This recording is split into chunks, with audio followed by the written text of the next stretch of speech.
First of all, we say Bismillah ar-Rahman ar-Rahim when we start any topic or discussion. We say Bismillah ar-Rahman ar-Rahim in the name of Allah, the most merciful, most compassionate.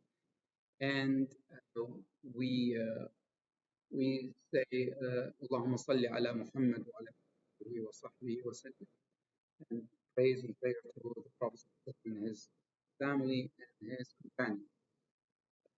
So the topic that I wanted to talk about is something related to not despairing.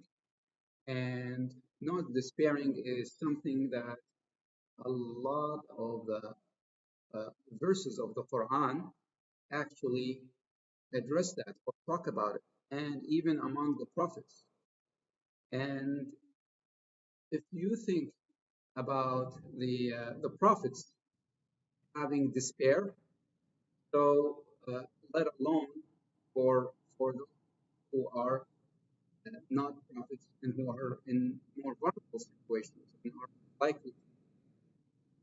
So the word despair is very specific uh, in, in the Quran or in the Arabic language, which is لا تقنطوا لا تقنطوا القنوط.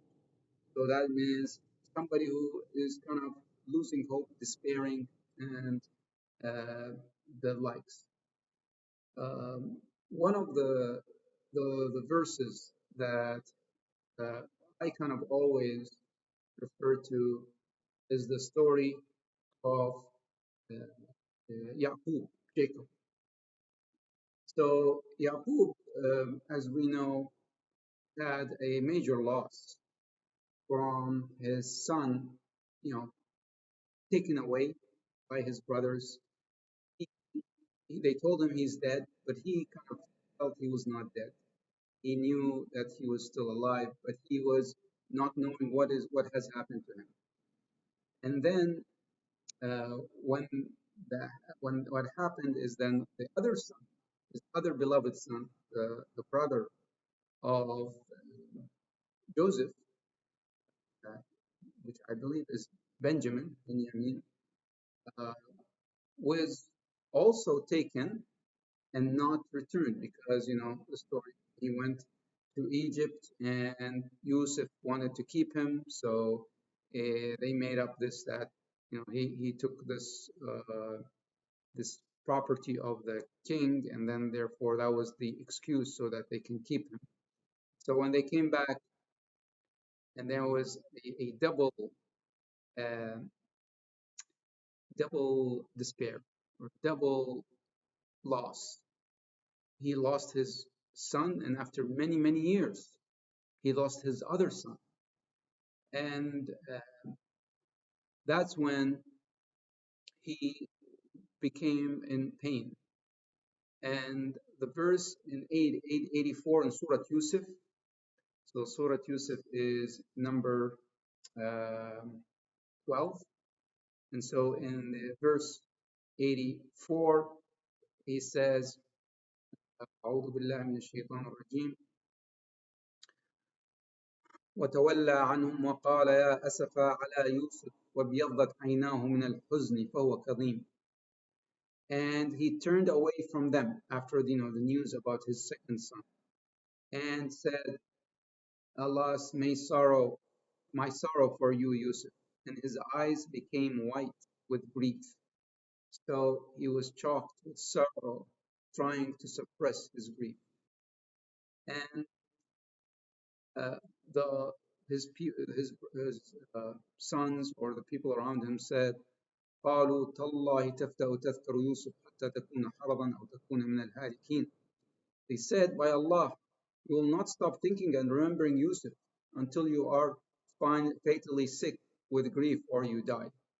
And his answer was, قال إنما أشكو بثي وحزني إلى الله وأعلم من الله ما لا تعلمون. He said, no, I address my grief and sorrow only to Allah. So I'm not complaining to you. And I know from Allah what you do not know. That's when the next verse comes, which is the focus of what I was mentioning. he said, أعوذ بالله من الشيطان الرجيم يا بني اذهبوا فتحسسوا من يوسف وأخيه ولا تيأسوا من روح الله إنه لا ييأس من روح الله إلا القوم الكافرون. And my sons, go and find out Yusuf and his brother, and despair not from the relief of Allah. Despair not from. So this is another of giving up, despairing, which is yes, and then the qunut is being more depressed, not just giving up, but also depressed. And verily, no one despairs of the merciful mercy of Spirit of Allah except the disbelieving people. This is a very important comment or a very important verse. This is verse number 87. That means do not give up hope, do not despair in the mercy of Allah, because only those who are disbelievers will despair. What does that? That always reminds me, and should remind everyone. Whenever you're in that situation where you feel like things are hopeless, things are going nowhere, um, you have a lot of loss, like Jacob, Yaqub, then remember this verse. No one should be in that situation except for those who are disbelievers. And that means even if we are in this situation, we have to snap out of it and be mindful that this is all from Allah and that we rely on Allah and that the mercy of Allah is coming one way or the other. And the other mention of this is also in another verse, Surah Ghafir. Oh, sorry, no, before Surah Al-Ghafir, the other one is when we find it, which is when the angel came to Ibrahim and they told him about Ham having a son uh, from his wife Sarah. So he was old, she was old, and they told him that he's going to have a son. So Allah subhanahu wa ta'ala in Surah Al-Hijr, which is the surah number 15, is verse number 50 and 56. So in this surah, the angels came to Ibrahim and said, أعوذ بالله من الشيطان الرجيم قالوا بشرناك بالحق فلا تكن من القانتين, that we have given you the good news in truth, so do not be those of who despair. Why are they saying this? Because the previous verse they said قالوا لا توجل إنا نبشرك بغلام عليم. The angel said, do not be afraid. He was a little bit afraid of them. And we indeed bring to you the good news of a knowledgeable boy full of wisdom. This is referring to Ishaq. What did he say? قال أبشرتموني على أن مسني الكبر فيما تبشرون. He said, do you give me good news when of age that have seized me? So what good news do you give me now? That's when they said, قالوا بشرناك بالحق فلا تكن من القانتين. They said, we have given you good news, so do not be those of who despair. You can see the word despair in English is being used for both words of qanitin, and in the other verse, فلا تيأسوا. Don't give up. Qanitin means don't despair, but in English it's the same, but in Arabic it has different meanings, more or less. Qanitin is more you have gone or you have become of those who have the symptoms of despair, while the other one is more that you are beginning to feel hopeless. So it's a different state. So that's when he corrected the situation or his thinking or his wording or his expression, whatever he expressed, came across not in the appropriate way. And what was his answer? Saying, قال ومن يقنط من رحمة ربه إلا الضالون. And he said, who despairs of the mercy of Allah? Those who have gone astray. And that is compatible with the other verse where it says, you know, Jacob said, only those who are disbelievers, right, who are going to lose hope or despair. He's telling his sons. And here, Ibrahim alayhi salam is saying, only those who have gone astray will despair from the mercy of Allah. So then this is compatible with the same message. The third mention of this, which is kind of in a different context, but the same in the same line, in the same meaning, which is really very interesting on uh, on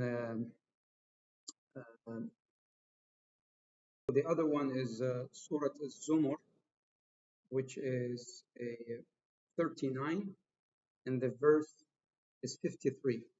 So Allah subhanahu wa ta'ala says, أعوذ بالله من الشيطان الرجيم قل يا عبادي الذين أسرفوا على أنفسهم لا تقنطوا من رحمة الله إن الله يغفر الذنوب جميعا إنه هو الغفور الرحيم.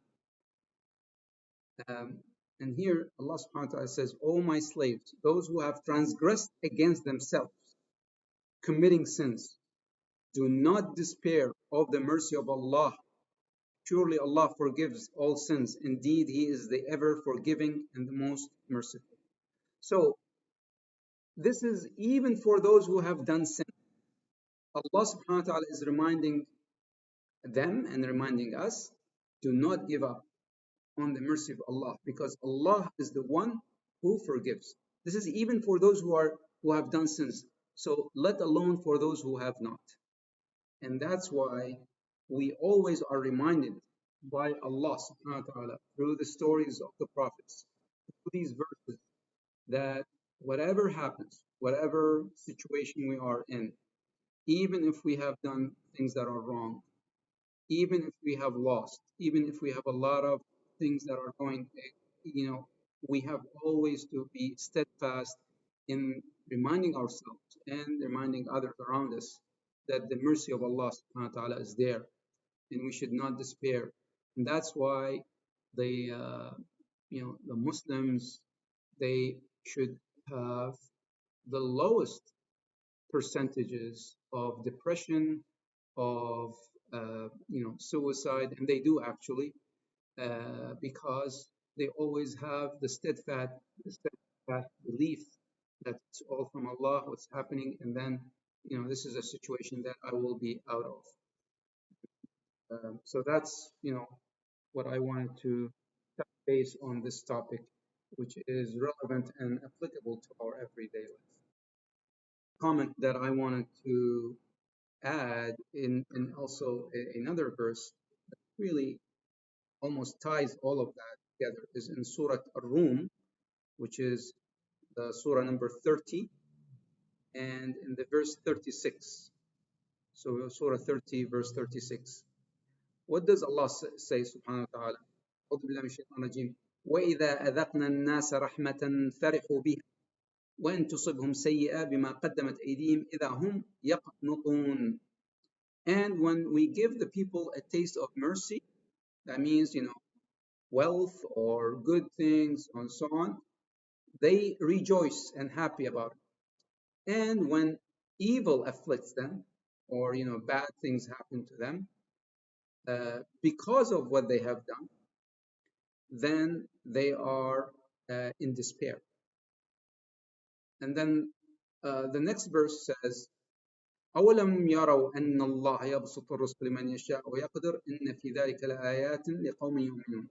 Don't they see that Allah subhanahu wa ta'ala increases the sustenance and provision for whom He wills and restricts it for whom He wills?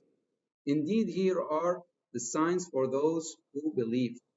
So that in a way explains why most people despair. It's for financial, for things mostly financial. And that's why Allah subhanahu wa ta'ala responds in the verse say, don't they see that Allah is the one who gives and the one who withholds? So why, if something happens to them, they are in despair? It is all from Allah subhanahu wa ta'ala. He gives and takes. So that's one other component that ties in what we discussed in terms of despair. And, in the case of Jacob, the despair was because of loss of his beloved two sons. And then in the case of Abraham, he didn't despair as much, and both of them did not despair, but they're warning us. But his expression implied that he is in despair. But he was questioning, I'm an old man. How could I have a son?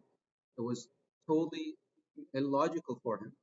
And that's when he was reminded that Allah subhanahu wa ta'ala is the giving for everything, because he wanted a son, and his wife Sarah, the son, and they were in old age and they didn't get a son. But then he re-corrected this and say, no, nobody would despair from Allah and His mercy except those who have honest.